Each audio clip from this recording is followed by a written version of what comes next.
Now time for some of today's trending tickers. We're watching shares of Eaton, Caterpillar, and Lemonade. Eaton stock is falling after announcing third quarter guidance for the company that misses expectations, spurred on by tariff costs beginning to hit. Despite Eaton reporting adjusted earnings and revenue beats for the second quarter, analysts and investors appear displeased with the guidance cut. The power management company sharing organic sales growth, with CEO Paulo Ruiz saying, quote, "We see sustained demand in the acceleration of our orders and increase in our backlog." Unfortunately, Joe, it's not looking too sunny on that front. Trump has said that after this initial 90-day pause, he will not be pausing tariffs any further, meaning that Trump has to make a record number of trade deals within this 90-day period before the deadline in July. I'm looking more so at the balance of power within the Senate. Now, the Senate has a very slim Democratic majority right now, only 51 to 49 seats. And I'm really interested to see if the Democrats can maintain that hold. A lot of analysts are saying that it's likely not going to happen and it's likely going to turn red. Meanwhile, Palantir shares on the rise following the company's earnings report, which showed strong demand for its AI products. It also posted quarterly revenue above $1 billion for the first time. Following the controversial decision made by President Donald Trump to take over Washington, D.C. law enforcement, the National Guard has arrived at the Capitol in an effort to tamp down on crime and homelessness in the city. Violent crime statistics do show a decline in crime in major cities, but that hasn't stopped Trump from controlling the police, which he says could be longer than 30 days and might extend to other major cities. And the next test for the AI rally comes tonight with AMD results. The chip company set to provide investors with an update on demand for its artificial intelligence hardware and the impact of tariffs. The company also set to benefit from the Trump administration's reprieve on sales restrictions to China. Top story of the day, Sean Diddy Combs is acquitted of sex trafficking and racketeering charges in court, but guilty on prostitution-related charges that could total up to 10 years in prison.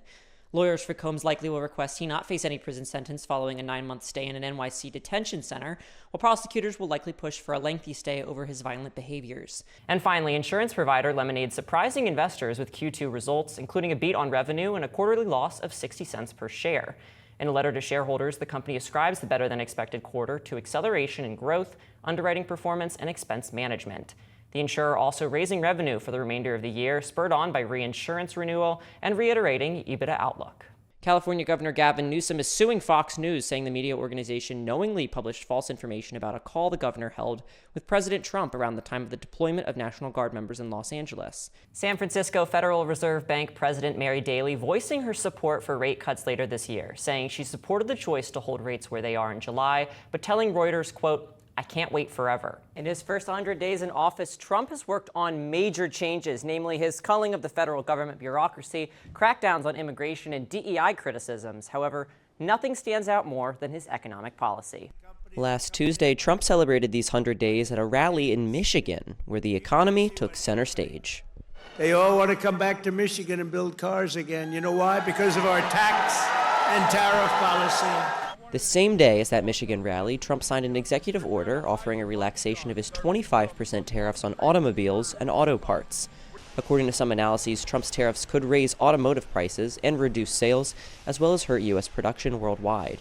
Director of the White House National Economic Council, Kevin Hassett, shared that negotiations are in the works surrounding automobiles. There are multiple deals that are extraordinarily close, especially with our Asian trading partners. The president was really impressed with the status of the negotiations, but especially impressed by the fact that finally they're putting the American worker first and they're opening up their markets for our products in a way that nobody ever thought was possible.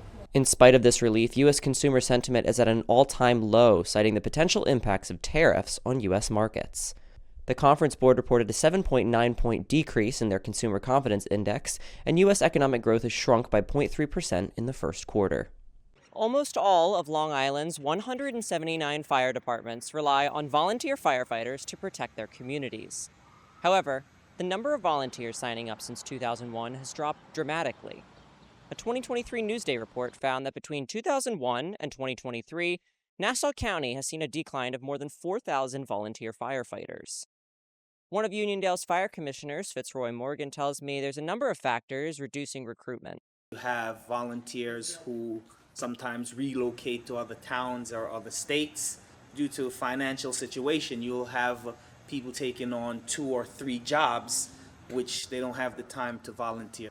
Morgan says that the decline in firefighters can have a real impact. So you still have a crew that is able to fulfill the task and get the job done, but you have less resource at your fingertips. Legislators in Nassau County, like Alina Nix, who's the representative for Nassau County's 2nd Legislative District and a former fire captain herself, say that the legislature is working on a number of new solutions to boost volunteer numbers.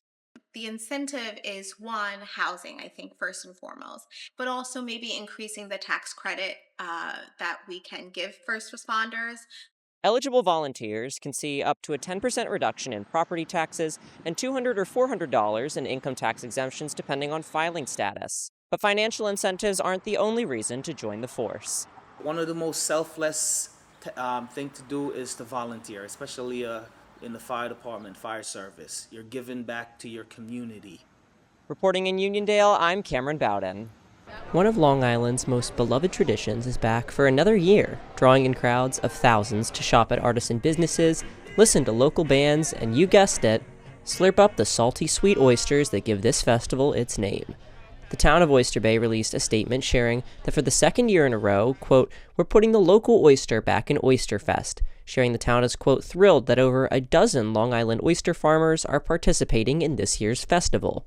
Eric Kopel, the president of the Long Island Oyster Growers Association, says that events like Oyster Fest are extremely helpful for the industry. It's a big boost, both just as a shot in the arm for demand, but also to expose or re-expose a lot of local people and people who travel in from around New York City to the excellent oysters that we grow here on Long Island. Oysterfest doesn't just help oyster growers, though. Ariana Ganjadino, an employee at Legame Jewelry, says local businesses and charities also benefit from the additional visitors in Oyster Bay. I think it definitely helps our business a lot, just because a lot of people aren't really aware of what oyster shucking is, or they didn't know, oh, you can put them on hats, or weren't really aware of our business. But I think being here, it's great to show everyone, oh, this is what permanent jewelry is, and it's great to see everyone come together as one. And with all of these vendors, Long Islanders get the reward of spending time and maybe some money in this historied hamlet. And these are street vendors, so you have a little bit of something for everybody. So yeah, you know what? Everybody wants to be supportive of small business, whether you're a handmade artisan or if you're a vendor. With its continued success, Oysterfest appears to be an event people, both young and old, look forward to coming back to every year. Reporting in Oyster Bay, I'm Camryn Bowden. For families looking for a new cuddle buddy, nothing brings more smiles than adopting a pet.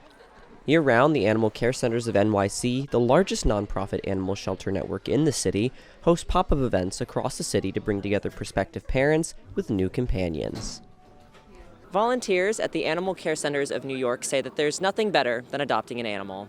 They also say, a dog's a lot happier in your home than at the shelter, and if you're going to adopt, you should be up for it. But you can give a dog a really great life, and a cat, in ways that benefit them that aren't as big as I think sometimes people expect. For Monty King, who's looking to adopt a new feline friend, it's all about the personality. Just an animal that's kind of cuddly. I want a talkative cat, but I also respect the space and the independence, and you can't point and nitpick what personality traits you get, but I'm gonna love my animal either way. Shelters like the ACC see a sustained number of adoptions year-round, with data from the Animal Care Centers of New York City showing, on average, over 300 adoptions per month throughout much of the year. As a result, the ACC relies on a huge number of volunteers to make sure these lovable critters make it into the arms of new owners. Kim Huppert says that volunteer tasks vary in nature, but are all essential to keeping operations running. I mean, it's really a team effort. It's really fun to work out here with all the other volunteers. Everyone has a role and are kind of keeping, everything in order. We have the cat line.